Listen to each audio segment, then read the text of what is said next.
27 storm track weather with Chief Meteorologist Cameron Hopman. Okay, breaking right now, Helene has now made landfall officially 18 miles south of Perry, Florida, just in that Big Bend region. Now, the problem with the storm making landfall right here, you can see that eastern side of the eye wall. That is where we're seeing the greatest winds, up to 140 mile per hour winds with this system.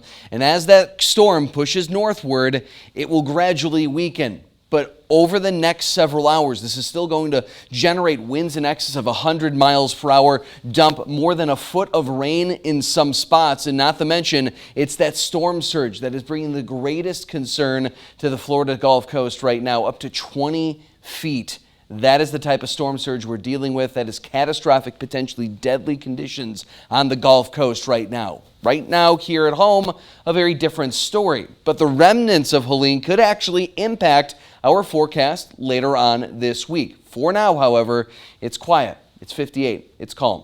Winds right now remaining calm. They'll stay that way throughout the evening hours. Dew point values a little bit closer to that actual air temperature. We're sitting in the mid to low 50s with the dew point. Actual air temperature about 58 degrees in Madison. As those numbers get a little bit closer, patchy fog, not out of the realm of possibility. Just means that there is more of that moisture in the atmosphere.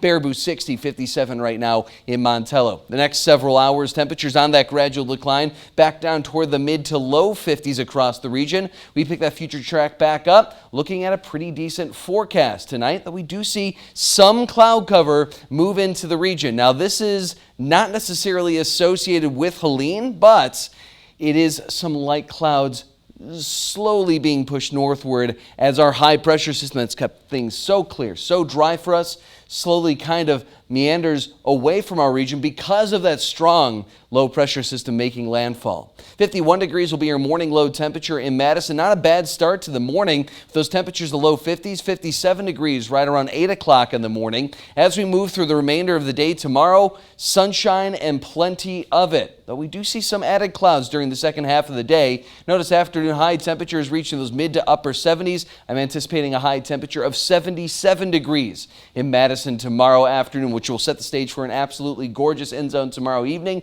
72 at kickoff for those high school football games. 68 degrees around halftime. By the time those games are coming to an end, right around 64 degrees under partly cloudy skies. Let's go back to Helene now. Again, here's the last 4 hours with this major Category 4 hurricane. As this system slowly pushes northward, again, it will weaken, but it's still expected to pack quite the punch over the next several hours. We're seeing wind speeds right now, currently 140 miles per hour. Wind gusts up around 145 miles per hour. This storm will gradually weaken. By the time it reaches Atlanta, and look at that, just due north, it'll still be a tropical storm, generating winds in excess of possibly 50 to 70 miles per hour, reaching metro Atlanta. That is a problem. From there, our high pressure system just off to the north over the Great Plains and Great Lakes will act as a buffer, keeping all of this moisture and the remnants of Helene to our south, meaning what we're going to be dealing with from Friday evening on, added cloud cover, maybe a few isolated rain showers in the forecast, especially for Saturday. Outside of that, I'm anticipating dry conditions for here at home. But if you have friends and family who live in the Ohio Valley or further off to the south of that, across parts of Kentucky, Tennessee, they are going to be impacted by this storm system as well. So make sure they are aware. Shoot them a text, give them a call, let them know it's headed their way, because Georgia, Alabama, Tennessee, Kentucky, parts of Indiana, Missouri, all seeing a lot of rainfall, winds, the threat of potential severe weather as well. Yeah, a lot to track overnight. A lot. All right, thanks, Cam.